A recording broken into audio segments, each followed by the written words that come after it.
सुप्रभात विद्यार्थियों, मैं राजनाथ राम विद्या विहार इंटर कॉलेज सलारपुर वाराणसी के यूट्यूब चैनल में आप लोगों का स्वागत एवं अभिनंदन है। आज हम लोग चंद्रापीठ कथा की गद्यांश पर आधारित प्रश्नों का और व्याख्या के विषय में चर्चा करेंगे। आइए देखिए, इसमें दो गद्यांश आता है।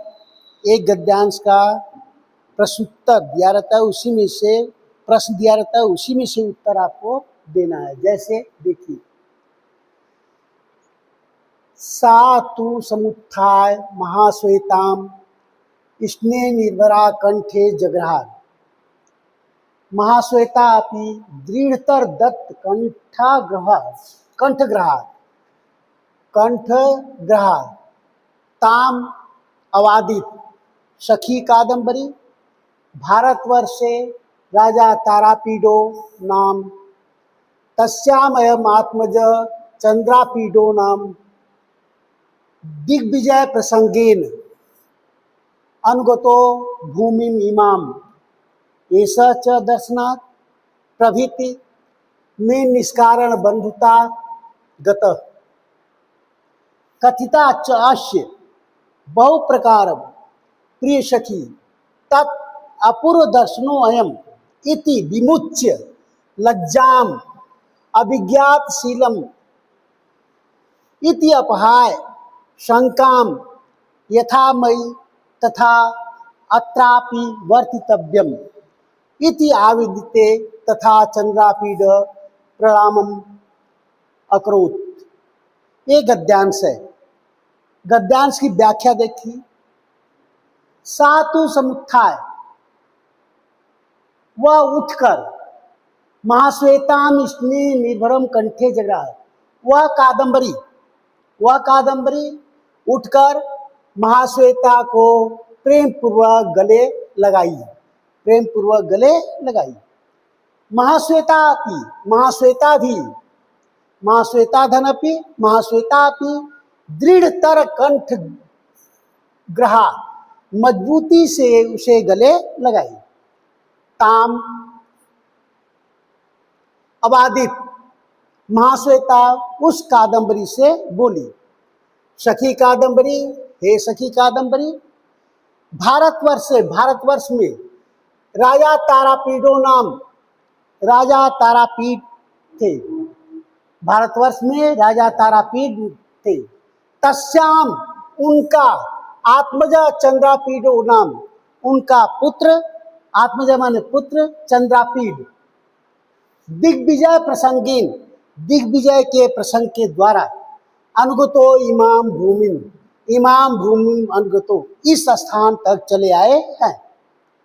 एष च, और यह, दर्शनात् प्रभृति, देखने मात्र से लेकर, में निष्कारण बंधुता गतः, मेरे बिना कारण के भाई हो गए हैं। कथिता च, और इनके विषय में बहु प्रकार प्रियसखी, हे प्रियसखी, अनेक प्रकार की बात हो गई है। तत् अपूर्व दर्शनों, जिसका पहले दर्शन नहीं हुआ है, ऐसे लज्जाम विमुच्य, लज्जा को छोड़कर, अभिज्ञातशीलम, इनके स्वभाव को न जानकारी होने पर, इत्यपाय शंकाम, ऐसी शंका को छोड़कर, यथा मयि, जैसा मेरे साथ, तथा वैसा अत्रापि वर्तितव्यम, इनके साथ भी व्यवहार करें। इत्यादि, ऐसा कहने के बाद, तथा ऐसा कहने के बाद, चंद्रापीड प्रणामम, चंद्रापीड को वह प्रणाम अकरोत् माने की। फिर से व्याख्या देख लीजिए। सातु समुत्थाय, वह महाश्वेता उठकर, वह कादंबरी उठकर, महाश्वेताम स्ने निर्भर कंठे जगृहात्, महाश्वेता को प्रेम पूर्वक गले लगाई। महाश्वेता भी दृढ़तर दत्त कंठ ग्रहा, मजबूती से उनको गले लगाई। ताम अवादित, और उस कादंबरी से बोली। सखी कादंबरी, हे सखी कादंबरी, भारतवर्ष से राजा तारापीडो नाम, भारतवर्ष में राजा तारापीड है। तस्य अयम, उनका यह आत्मज पुत्र चंद्रापीडो, चंद्रापीड है, दिग्विजय प्रसंगेन, दिग्विजय के प्रसंग के द्वारा, अनुगतो भूमि इमाम, इमाम भूमि अनुगतो, इस स्थान तक चले आए हैं। ये सच, और वह दर्शनार्थ प्रभृति, देखने से लेकर, जब से मैं उन्हें देखी हूँ तब से लेकर, मैं निष्कारण बंधुतागत, मेरे बिना कारण के भाई हो गए हैं। कथिता च बहु प्रकारम प्रिय सखी, हे प्रिय सखी, इनके विषय में कई बार कह चुकी हूँ, अनेक प्रकार से कह चुकी हूँ। तत् अपूर्व दर्शनो अयम, तब अपूर्व दर्शनो अयम, इनका पहले दर्शन नहीं हुआ है। ऐसी विमुज्य लज्जा को छोड़कर, अविज्ञातशील इनके स्वभाव को न जानकारी बस, इत्यपहाय शंकाम, ऐसी शंका को छोड़कर, यथा मई, जैसा मेरे साथ, तथा त्रापि वर्तितव्यम, जैसा मेरे साथ बर्ताव करती हो वैसा ही इनके साथ बर्ताव करें। इत्याविदिते, तथा ऐसा कहने के बाद, चंद्रापीडो प्रणाम अकरोत, वह चंद्रापीड को प्रणाम की। अब ये गद्यांश आ गया है, इसके गद्यांश पर आधारित प्रश्न उत्तर 5 प्रश्न पूछे रहते हैं। 5 प्रश्न का उत्तर संस्कृत में देना है, इसी गद्यांश पर आधारित, गद्यांश से।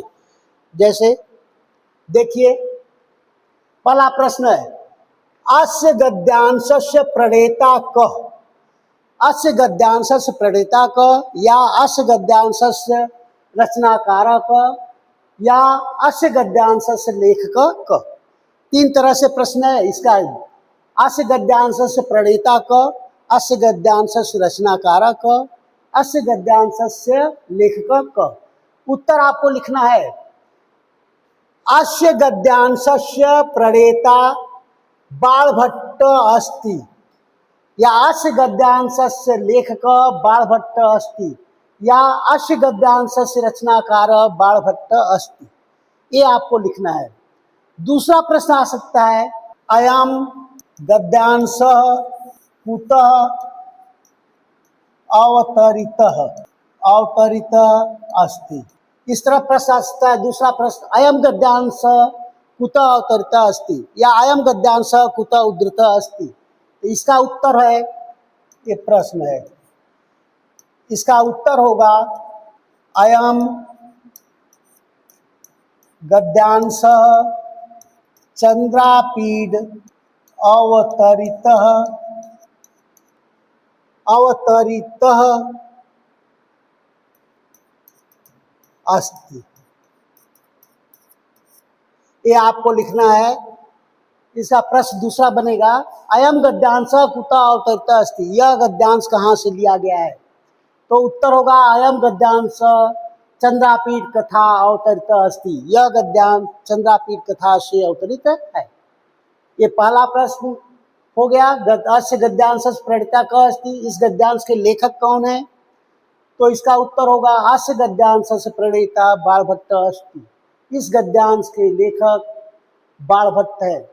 दूसरा हो गया, अयम गद्यांश कुतः अवतरितः अस्ति, यह गद्यांश कहाँ से लिया गया है। उत्तर होगा, अयम गद्यांश चंद्रापीड कथा अवतरितः अस्ति, यह गद्यांश चंद्रापीड कथा से अवतरित है, दिया गया है।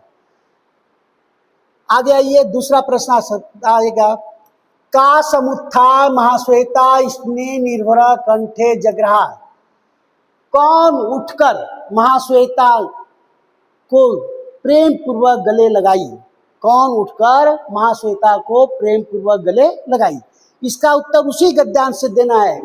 तो इसका उत्तर होगा, कादंबरी समुत्थाय महाश्वेता स्नेह निर्भर कंठे जग्रहा, महाश्वेता कादंबरी उठकर महाश्वेता को प्रेम पूर्वक गले लगाई।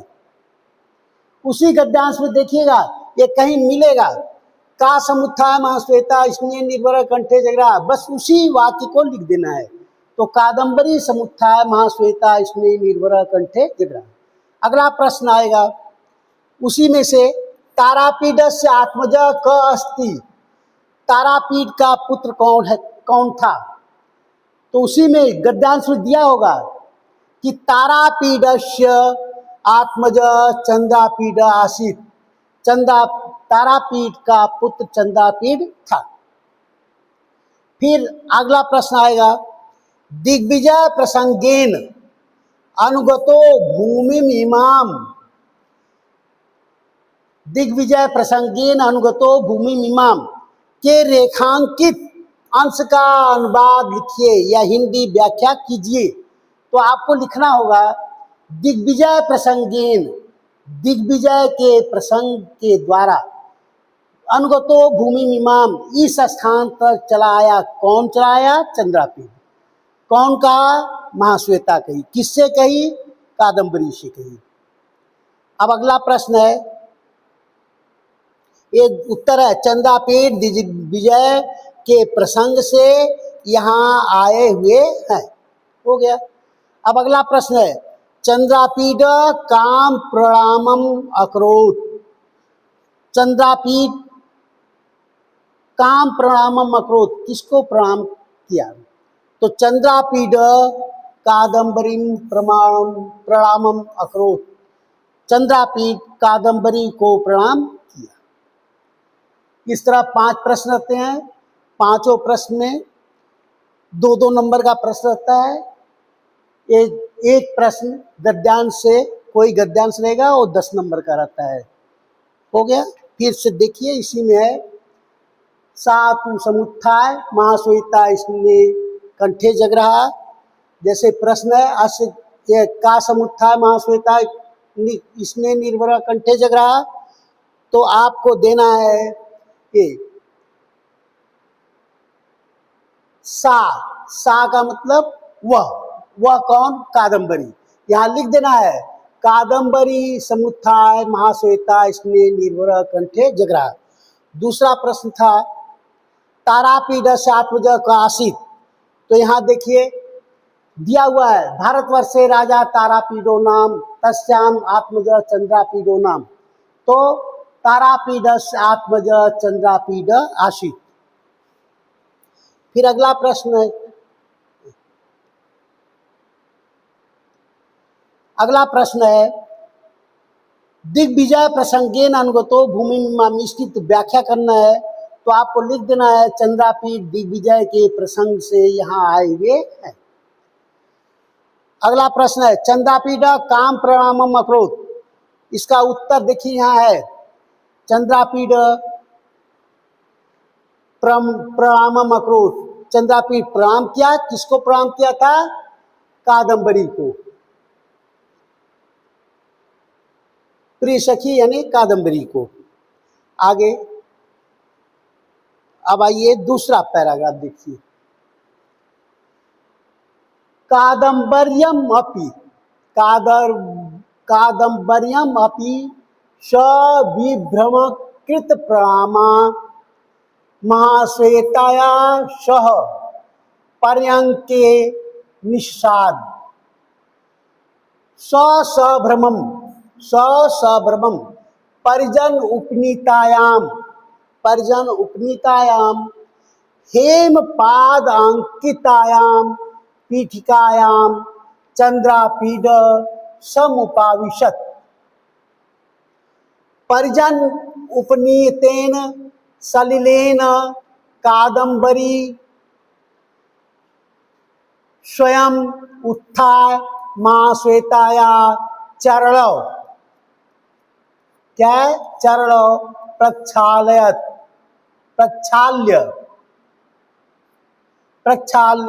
उत्तरीयाम अंशुकेन अपमृज्य पुनः पर्यंकम आरुरोह। चंद्रापीडस्यापि कादम्बर्या सखी मदलेखा प्रक्षालितवती चरण। इसकी व्याख्या देखिए, कादम्बर्यम अपि, कादम्बरी भी, सविभ्रम कृत प्रणामा, सविभ्रम यानी भय के साथ प्रणाम करके, महाश्वेतया स महाश्वेता के साथ, पर्यंक के साथ पलंग पर बैठ गई। कादम्बरी भी सविभ्रम कृतम भय के साथ या एकाएक प्रणामा महाश्वेतया प्रणाम करके, चंद्रापीठ को प्रणाम करके महाश्वेतया स महाश्वेता के साथ पर्यंक के निषाद पर्यंक पर बैठ गई। स्वब्रह्म एकाएक परिजन उपनीतायाम सेविकाओं के द्वारा लाए गए, एकाएक सेविकाओं के द्वारा लाए गए हेमपाद अंकितायाम स्वर्ण पीठ से बने हुए स्वर्ण सुनहले पाद अंकितायाम सुनहले पीठ से पीठिकायाम पीठिका पर चंद्रापीठ चंद्रापीठ समुपाविशत बैठ गया। यानी कादंबरी भी एकाएक चंद्रापीठ को प्रणाम करके महाश्वेतया स महाश्वेता के साथ पर्यंक के निषाद पलंग पर बैठ गई। परिजन उपनीतायाम सेविकाओं के द्वारा लाए गए हेमपाद अंकित सुनहले पीठ से अंकित पीठिकायाम पीठिका पर चंद्रापीठ समुपाविशत चंद्रापीठ बैठ गया।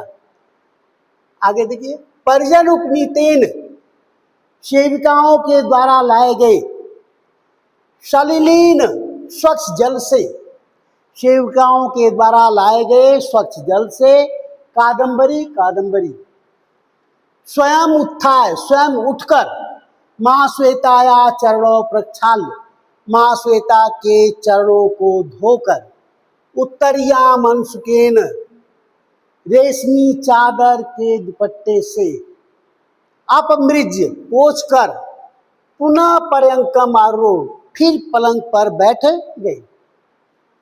चंद्रापीडस्यापि कादंबर्या सखी, कादंबरी की सखी मदलेखा मदलेखा भी कादंबरी की सखी मदलेखा चंद्रापीडस्यापि प्रक्षालितवती चरणों चंद्रापीठ के चरणों को धोई। इसकी व्याख्या है, कादंबरी भी एकाएक कादंबरी सविलोलन कृतब्रह्म एकाएक चंद्रापीठ को प्रणाम करके महाश्वेतया स महाश्वेता के साथ पर्यंक के निषाद पलंग पर बैठ गई। स्वब्रह्म एकाएक परिजन उपनीतायाम सेविकाओं के द्वारा लाए गए हेमपाद अंकितायाम सुनहले पीठ से अंकित पीठिकायाम पीठिका पर चंद्रापीठ चंद्रापीठ सम उपाविशत बैठ गया। परिजन उपनीतेन सेविकाओं के द्वारा लाए गए सलिलीन स्वच्छ जल से कादंबरी कादंबरी स्वयं उत्थाय स्वयं उठकर महाश्वेताया चरणों प्रक्षाल्य महाश्वेता के चरणों को धोकर उत्तरियाम अंशुकेन रेशमी चादरों के आंचल से अपमृज साफ करके या पोंछ कर पुनः पर्यंकम आरूढ़ फिर पलंग पर बैठ गई। चंद्रापीडस्य कादंबर्या सखी मदलेखा प्रक्षालवती चरणों, कादंबरी की प्रिय सखी मदलेखा चंद्रापीडस्यपि चंद्रापीठ के भी चरणों प्रक्षालित होती चरणों को धोई। अब इस पर आधारित प्रश्न है, प्रश्न पूछा रहेगा, 5 प्रश्न पूछे रहेंगे, इसी में से आपको उत्तर देना है। तो उपर्युक्त गद्यांश की पुस्तक और लेखक का नाम, उपर्युक्त गद्यांश के पुस्तक और लेखक का नाम। तो प्रस्तुत गद्यांश ये कहाँ से लिया गया है, ये मालूम है आपको, चंद्रापीठ कथा से। कहाँ से लिया गया है, चंद्रापीठ कथा से। प्रस्तुत गद्यांश की पुस्तक का नाम चंद्रापीठ कथा है और इसके लेखक कौन है, महाकवि बाणभट्ट हैं। कौन है, महाकवि बाणभट्ट। संस्कृत में आ सकता है, जैसे इसका प्रश्न है अस्य गद्यांशस्य अयम गद्यांश कुतः अवतरित, तो आपको लिखना होगा अयम गद्यांश चंद्रापीठ कथा अवतरित। दूसरा प्रश्न इसमें बन जाएगा ही संस्कृत में, अस्य गद्यांश प्रणेता क अस्ति या अस्य गद्यांश लेखक क अस्ति, तो अस्य गद्यांश लेखक बाणभट्ट अस्ति। ठीक, दूसरा प्रश्न इसी में से बनेगा, देखिए, कादंबरी कया स पर्यंके निषाद निषाद, कादंबरी किसके साथ पलंग पर बैठ गई, तो आपको देना होगा कादंबरी सब्रह्मम, ये सविभ्रमम सब्रह्मम नहीं, कादम्बरी महाश्वेतया स पर्यंके निषाद, याद दिया हुआ है, कादम्बरी महाश्वेतया स पर्यंके निषाद, इसी में से छाट कर देना है आपको। तीसरा प्रश्न बनेगा, सभ्रमम पर्जन उपनीतायाम हेमपाद अंकितायाम पीठिकायाम चंद्रापीड समुपाविशत, रेखांकित अंश का अनुवाद कीजिए। तो इसका अर्थ होगा, व्याख्या लिखना, अनुवाद करना है। चंद्रापीड भी सेविकाओं द्वारा जल्दी से लाए गए सुनहरे पैरों वाले आसन पर बैठ गया। कहाँ बैठ गया? सुनहरे पैरों वाले आसन पर बैठ गया, इसका व्याख्या होगा। अब अगला प्रश्न है, का महाश्वेताया चरणौ प्रक्षाल्य उत्तरियाम अंशुकेन अपमृज्य पुनः पर्यंकम आरुरोह। कौन महाश्वेता के चरणों को धोकर रेशमी चादर के आंचल से पोंछकर पूरा पलंग पर बैठ गई? इसका उत्तर होगा, कादम्बरी महाश्वेताया चरणौ प्रक्षाल्य उत्तरी अंशुकेन अपमृज्य पुनः पर्यंकम आरुरोह। यहाँ देखिए दिया है, कादम्बरी महाश्वेताया चरणों प्रक्षाल्य। देखिए यहाँ है, कादम्बरी स्वयं उत्थाय महाश्वेताया चरणों प्रक्षाल्य उत्तरियाम अंशुकेन अपमृज्य पुनः पर्यंकम आरुरोह। अब अगला प्रश्न है, चंद्रापीडस्य चरणौ का प्रक्षालितवती, चंद्रापीड के चरण को कौन धोई? तो उत्तर होगा, यहाँ देखिए है दिया हुआ है आखिरी में, चंद्रापीडस्यपि कादम्बर्या सखी मदलेखा प्रक्षालति चरणौ। तो उत्तर होगा वही, चंद्रापीडस्य चरणौ कादम्बर्या सखी मदलेखा प्रक्षालितवती। चंद्रापीडस्य चरणौ कादम्बर्या सखी मदलेखा प्रक्षालितवती। ये 5 प्रश्न पूछा रहता है, पांचों प्रश्न का उत्तर इसी में से आपको देना होता है। केवल 2 प्रश्न इधर उधर रहता है, जैसे इस गद्यांश के पुस्तक का नाम पूछा रहेगा तो वो आपको देना है पहले ही, अयम गद्यांश कुतः अवतरित, तो उत्तर देना होगा आपको अयम गद्यांश चंद्रापीड कथा अवतरित। दूसरा प्रश्न पूछता है, जो इसमें नहीं मिलेगा वो है, अस्य गद्यांशस्य लेखक कः अस्ति, या अस्य गद्यांशस्य प्रणेता कः अस्ति? इसका उत्तर होगा, अस्य गद्यांशस्य बालभट्ट अस्ति। ये 2 प्रश्न आप तैयार कर लीजिएगा, और शेष जो 4 या 5 या 3 पूछा रहता है इसी गद्यांश पर आधारित रहता है, इसी गद्यांश में से उत्तर रहेगा। इस दोनों गद्यांश को आप लोग देख लिए, ठीक है, और उसी पर आधारित प्रश्न उत्तर पूछा रहता है। जो प्रश्न पूछा रहता है उसी में से उत्तर देना है। अब अगले दिन हम लोग दूसरे पैराग्राफ से मिलेंगे। धन्यवाद।